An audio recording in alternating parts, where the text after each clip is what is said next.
The Lord be with you. And with your spirit.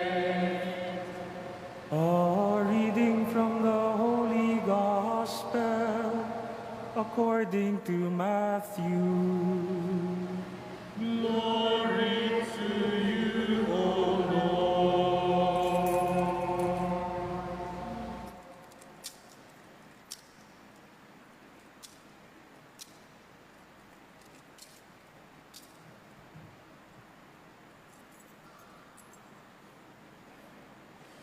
Peter said to Jesus, "We have given up everything and followed you. What will there be for us?" Jesus said to them, "Amen, I say to you, that you who have followed me in the new age, when the Son of Man is seated on his throne of glory, will yourselves sit on the 12 thrones, judging the 12 tribes of Israel. And everyone who has given up houses, or brothers, or sisters, or father, or mother, or children, or lands, for the sake of my name, will receive 100 times more, and will inherit eternal life." The Gospel of the Lord. Praise to you, Lord Jesus Christ. Please remain standing.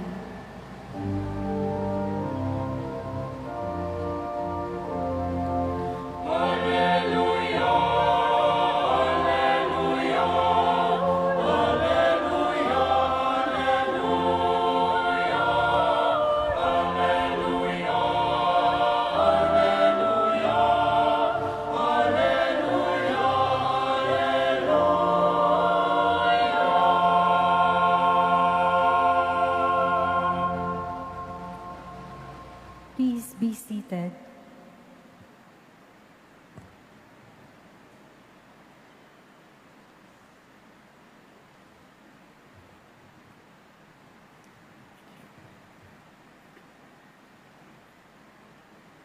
My dear brothers and sisters in Christ, we praise and thank the Lord who has brought us together, has formed us as one family of faith as we celebrate the feast of Saint Charbel. Thank you for your presence, pilgrims, and we are honored by the presence of the Consul of Lebanon to the country. Thank you very much, sir, for your presence. I am wondering, what is Saint Charbel feeling right now? Ano kaya ang pakiramdam ni Saint Charbel ngayon? I ask this question because for so many years, he lived as a hermit, a hidden life. He devoted his life in silence, personal prayer, fasting, not to be seen by many people.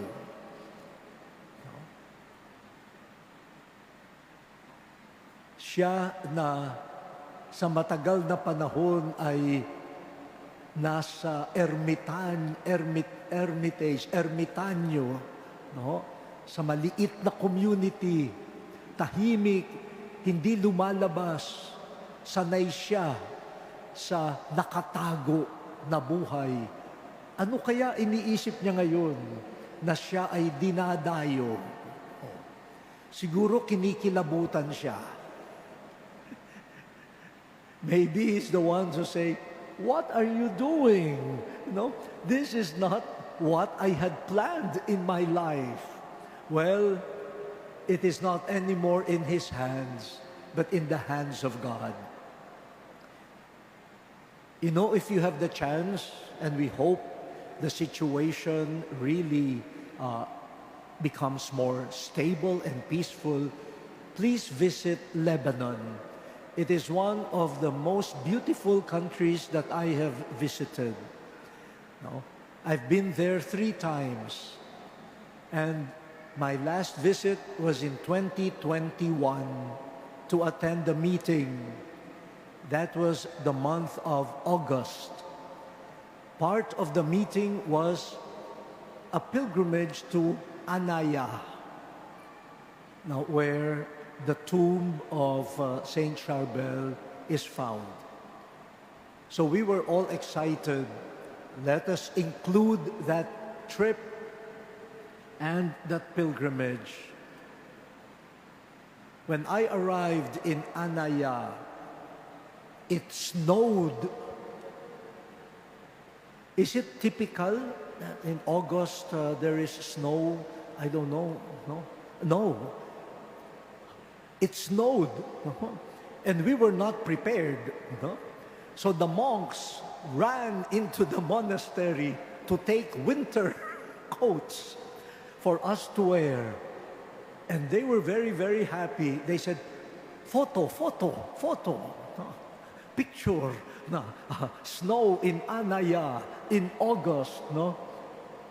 Hindi naman ho ako mahilig sa mga selfie, kaya parang dalawa lang yung picture na nasa akin, pinadala nung mga monks.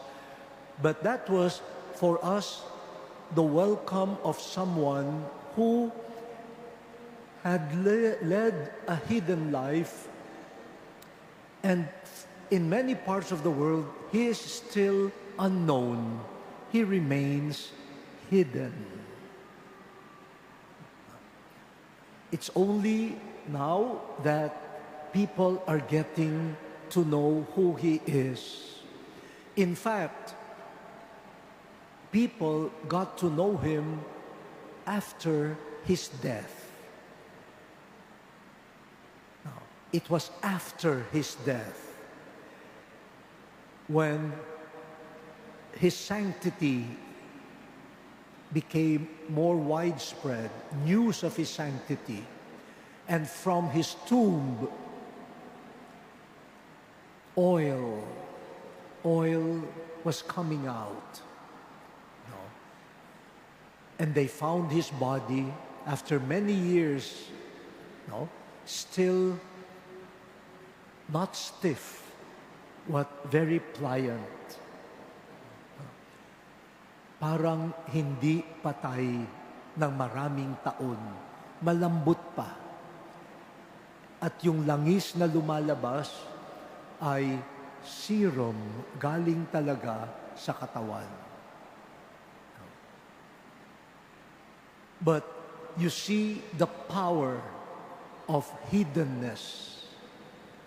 The power of hiddenness, communion with God, not making a show, how that could transform death into life. The mission of Saint Charbel became more pronounced after his death, thanks to his many years of humble hiddenness. And that's what the readings for today remind us of. In the book of Sirach, in the first reading, we are all told to conduct our affairs with humility. You will be loved by God and by neighbor when you are humble. Palagay ko, totoo naman yun eh. Di ba, iniiwasan natin yung hambog. Iniiwasan natin yung mayabang. Iniiwasan natin yung wala nang pinag-uusapan kundi ang kanyang sarili, ang kanyang achievements.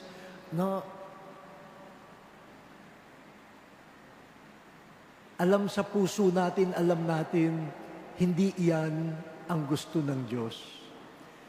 And it's already in the book of Sirach. Humble yourself. The more the world considers you great, the more you should humble yourself. Kapag ikaw ay tinuturing ng mundo na dakila, ikaw na ang magbaba sa sarili mo. And the more you humble yourselves, the more you will find grace in God, who is the greatest of all.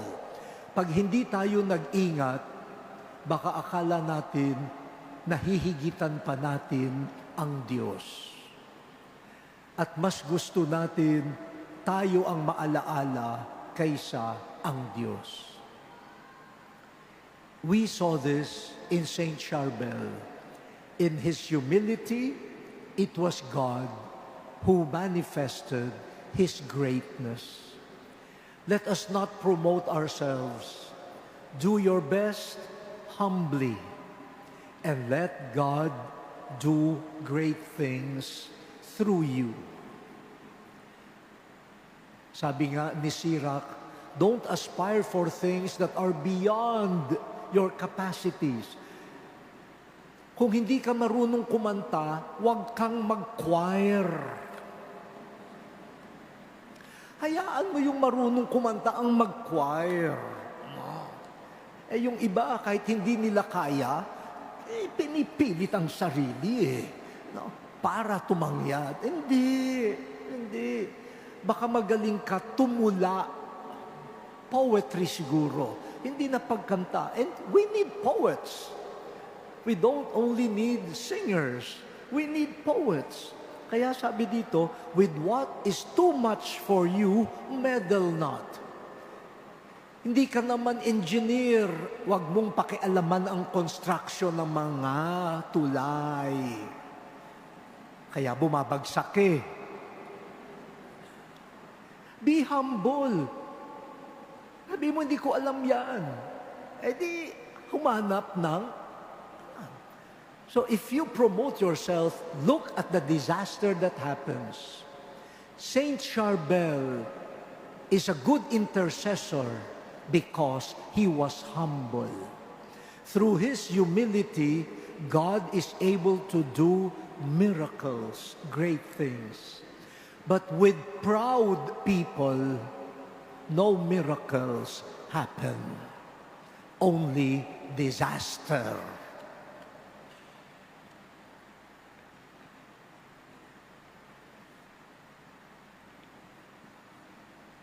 In the gospel, Peter told Jesus, we have left everything to follow you. So some will say, kawawa naman. No? Kawawa naman.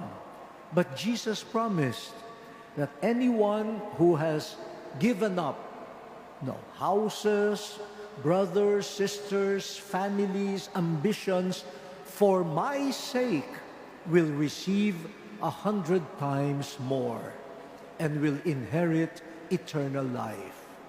So it is not in your possessions, it is not in clinging to what you have that you will preserve your life. It is when you give up everything for the sake of Jesus, then great things will happen, and you will have eternal life. Saint Charbel, like many other saints, led an austere, poor life, even if probably they could have pursued a life of extravagance, but for the sake of Christ. No? They give up. O baka naman yung iba sa inyo, pag uwi, sasabihin nyo sa asawa nyo, I give you up. Iiwanan na kita. Sabi sa gospel. Kasi naiinis ka na, galit ka na. Hindi yun na sinabi ni Jesus. You don't give up because you are angry, because you are fed up. No, for my sake. Dapat spiritual ang motivation. And it is not leaving them literally, it is being detached. And you serve everyone not for your gain, but for the sake of Christ. Then miracles will happen. So mga kapatid, I know many of us, and I am a witness to it, through the prayers of Saint Charbel, many great things are accomplished by God. And I hope you will make many people know of Saint Charbel. Pero hindi lamang po tayo lalapit sa Kanya to help us pray to God for healing, miracles, for employment, or whatever things we need in life. Maganda po yun, but that is not enough. The Church proposes saints to us so that we could imitate their virtues. Nakakahiya na nagdadasal tayo kay Saint Charbel, pero mayabang naman. Sasabihin ni Saint Charbel, hindi ka tunay na deboto kasi hindi mo ginagaya ang aking humility. Devoto nga ako ni Saint Charbel, pero accumulate naman ako ng accumulate. Hindi naman ako generous. Sabihin ni Saint Charbel, parang ibang tao yata yung deboto mo Hindi yata ako yan Parang hindi ako yan. No? So, as we believe in the power of God through the humble, poor, and holy, prayerful hermit, monk, Saint Charbel, let us also ask the Lord to create that basic miracle, which is to transform all of us into humble, prayerful, quiet servants of the Lord.